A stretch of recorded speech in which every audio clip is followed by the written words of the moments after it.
Fact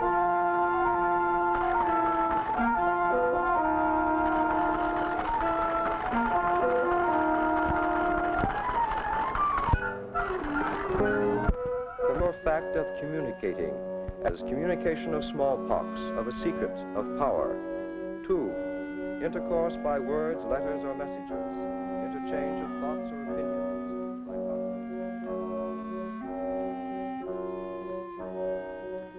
In the broadest aspects of communication, much work has recently been done to clarify theories and make them workable. The era we are entering might well be characterized as an era of communication. This film will touch in the most elementary way some aspects of the subject that are of daily concern to all of us. Here is Claude Shannon's diagram by which almost any communication process can be schematically represented. The information source selects the desired message out of a set of possible messages. The transmitter changes the message into the signal, which is sent over the communications channel to the receiver, where it is decoded back into the message and delivered to the destination. Every such system contains noise. Noise is a term used in the communications field to designate any outside force which acts on the transmitted signal to vary it from the original. In this usage, noise does not necessarily mean sound. Reading is a form of communication where the word is the signal, the printed page the transmitter, light the channel, the eye the receiver. Here sound can act as noise and interfere with the message. But in some situations, like reading on a train where the sound level is normally high, it is not the sound that interferes with the communication process as much as the motion and the unpredictable quality of the light source. Quality of light and motion then becomes noise. In radio, noise could be static. In television, noise is often the distortion of the picture through transmitting or receiving. In a typewritten message, the noise source could be in the quality of the ribbon or the keys, and we are all familiar with the carbon copies that keep getting progressively worse. If anything acts on the signal so as to vary it in an unpredictable and undesirable way in the communication system, it is noise. We can consider telegraphy in terms of this same diagram. We will use a New York stockbroker's office as the information source and a Los Angeles stockbroker's office as the destination. There may exist at the information source just two possible messages, buy or sell. From these two, the message sell is selected, then coded to the telegraphic key transmitter and sent over the channel in electrical impulse signals, decoded by the receiver back into the message sell, and delivered to the destination. Noise, of course, is there, this time acting electrically. It could distort the signal in such a way as to change sell into self. But as there are only two possible messages, buy and sell, there is sufficient redundancy in the spelling of the words that even if it did read self, the information would still be clear. Naturally, this example has nothing to do with the stockbroker's office of today. Because of all organized communication, market information is perhaps the most efficiently handled. The New York information enters a signal channel in this form and is automatically decoded in Los Angeles in this form. But even here, we find redundancy counteracting noise. The English language is about 1/2 redundant. This extra framework helps prevent distortion of the message in the written language or in the spoken language. In speech, the brain is usually the information source. From it, the message is selected. The message is a thought, not the words. The vocal mechanism codes the words into vibrations and transmits them as sound across the communications channel, which is, of course, the air. The sound of the word is the signal. The ear picks up the signal and with the associated eighth nerve decodes the signal and delivers the message to the destination. This time, noise could originate in the transmitter or in sound vibrations that disturb the channel. Or it could be a nervous condition on the part of the receiver, and it could change the message from I love you to I hate you. How do you combat it? One way is through redundancy. I love you, I love you, I love you, I love you. Another is increasing the power of the transmitter. This combats noise, as does the careful beaming of the signal or duplicating of the message via other signals.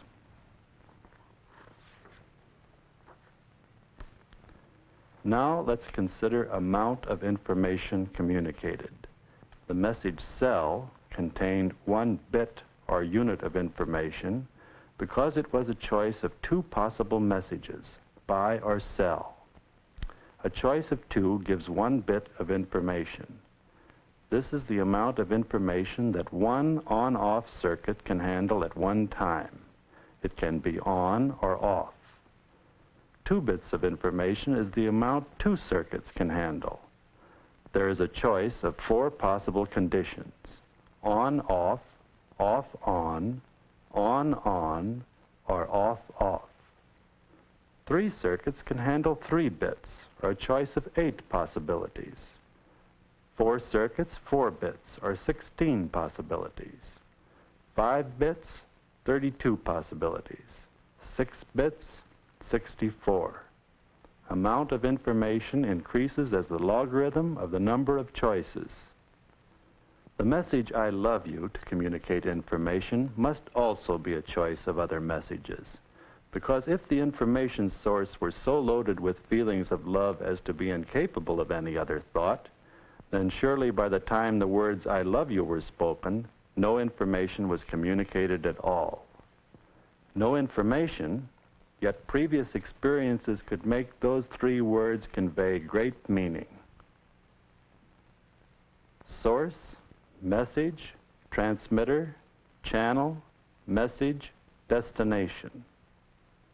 You could imagine the message being music and the transmitted signal being tone, or it could be applied equally well to writing or to smoke signals or to hand signals. But let's take painting as another example of a signal transmitting a coded message. Information source, mind and experience of painter. Message, his concept of a particular painting.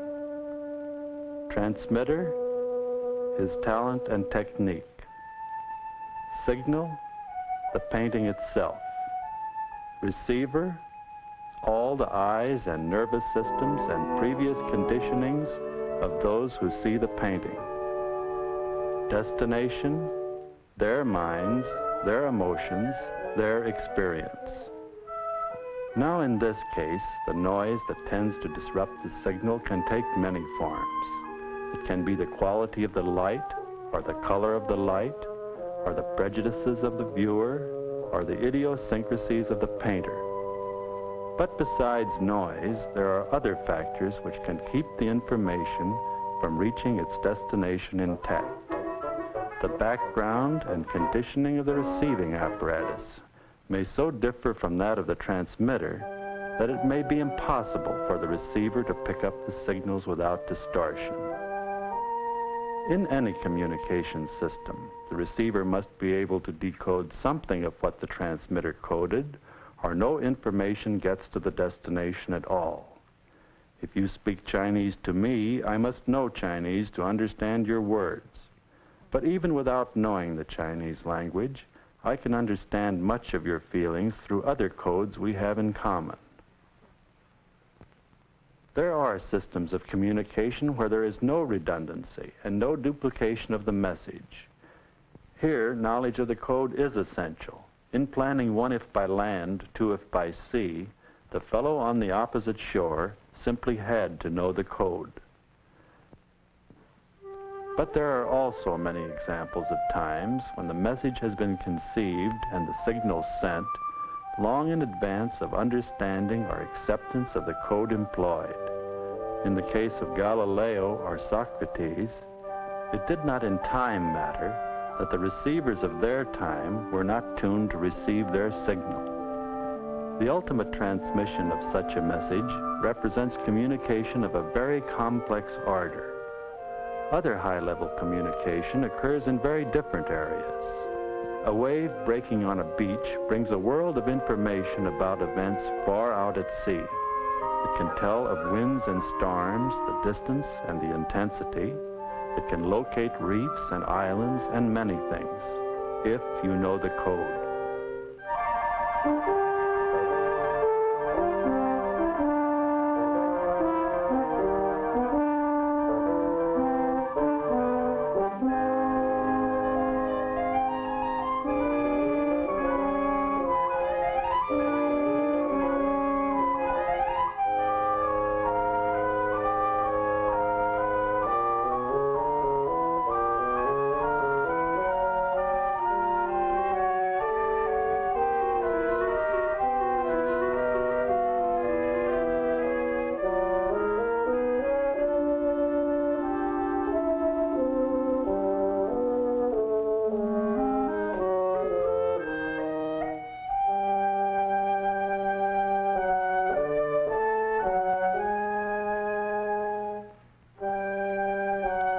When we watch them turning and wheeling, how often have we wondered what holds such birds together in their flight? Communication is that which links any organism together. It is communication that keeps a society together. And though these people seem unaware of each other's existence, neither looking nor speaking, one group meets and filters through the other, with hardly two individuals coming in contact. So constant is the flow of information, and so complex the web of communication that keeps them apart and holds them together.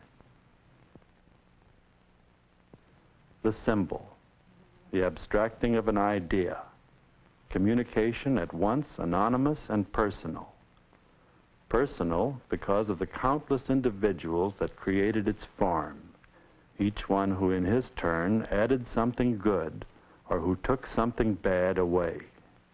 Anonymous because of the numbers of individuals involved and because of their consistent attitude. These are examples of communication of an idea through symbols, but there can also be communication through symbols to an idea, as in the burnt offering or in the flame of the candle.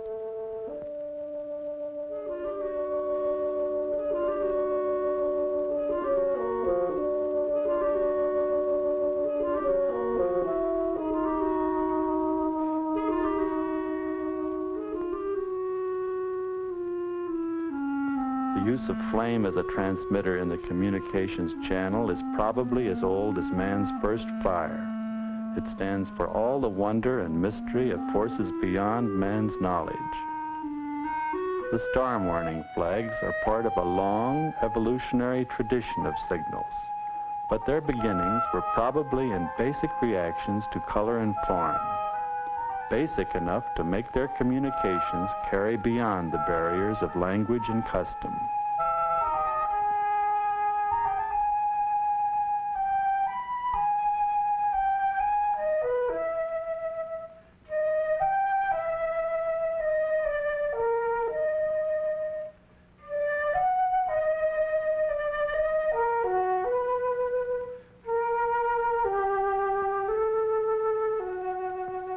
But symbols also change and evolve. Some methods of transmitting messages rapidly become symbols, then pass into obscurity to become readable only to the anthropologist, while other symbols of communication remain.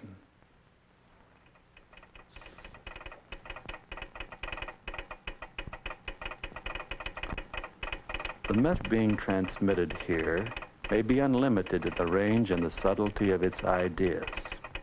Yet the method and the signal are such that they must be fed to the transmitter in a series of positive decisions.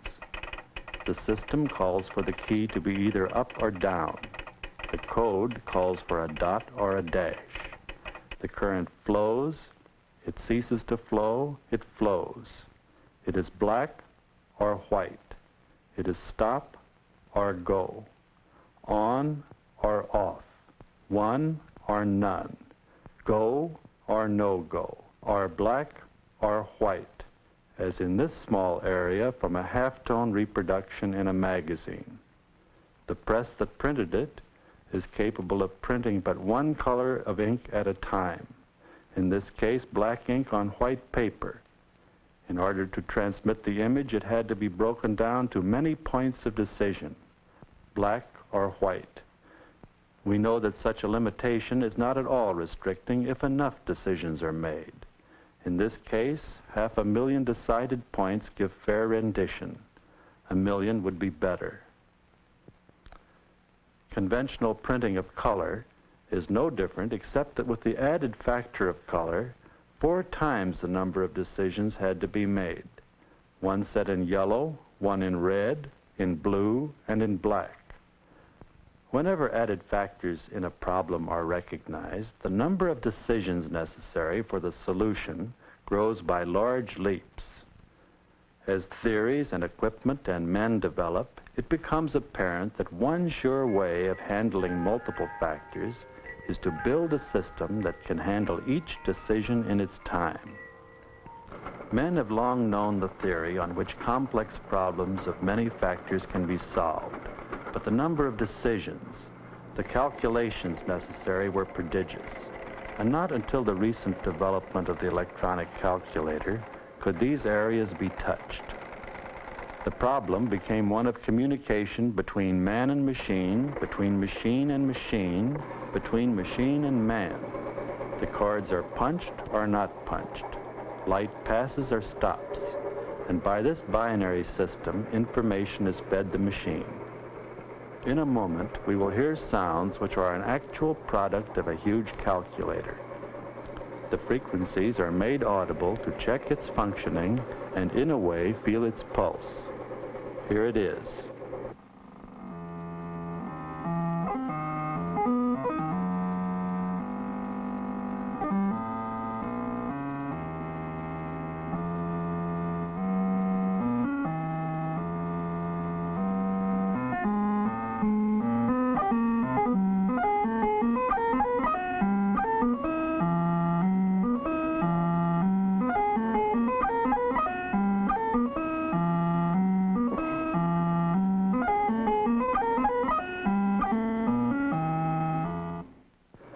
The ability of these machines to store information, manipulate, sort, and deliver it is fantastic.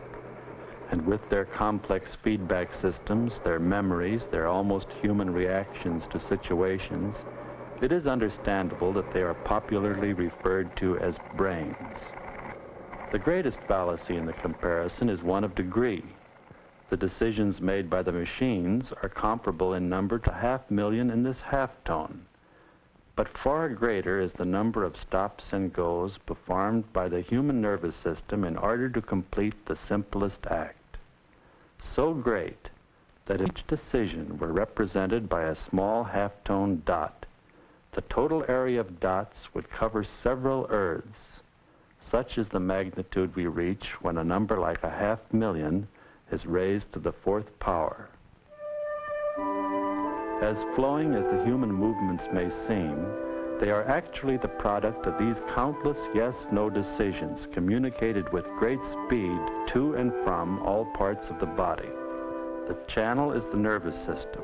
Each nerve is made up of hundreds of fibers. The decision is the impulse of a single nerve fiber, an all-out event, a trigger process, which is set off like an explosion when the stimulus exceeds the ignition point. The dot in the halftone, the hole in the tape. Each is a separate fire, no-fire signal, but together they add up to a smooth, sometimes incredibly complex action that often seems more vague than decisive. Yet many things which we accept as undecided vagaries would be, if we could bring our focus in sharp, decisive individual units. It is the responsibility of selecting and relating parts that makes possible a whole which itself has unity. The line on which each color breaks and the point at which each dot that makes up this painting is placed affects the whole canvas.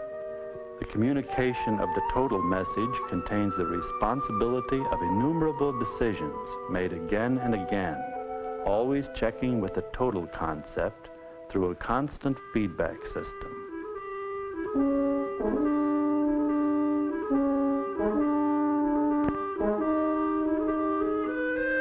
These elements of a communication system act together as one great tool, and though the tool may perform a complex task, it never relieve the man of his responsibility.